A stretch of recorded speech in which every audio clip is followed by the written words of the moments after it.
अस्सलामु अलैकुम। तीसरा रोज़ा कैसा जा रहा?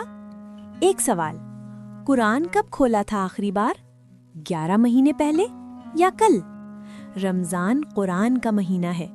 आज दोपहर 2:15 पर मैं तैयबा मलिक छोटी छोटी बातें और फन उर्दू स्टोरीज पर दोनों चैनल्स सेम कंटेंट शेयर करूंगी।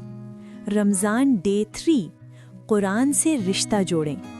सीखेंगे 30 दिन में कुरान ख़त्म, रियलिस्टिक प्लान, बेस्ट टाइम कब पढ़ें, 3 लेवल्स, तिलावत, तर्जुमा और तफसीर, ऑब्स्टिकल्स और सॉल्यूशंस, एप्स और टेक्नोलॉजी।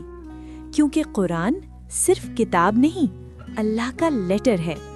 दोपहर 2:15 पर छोटी छोटी बातें और फन उर्दू स्टोरीज पर कुरान खोलो।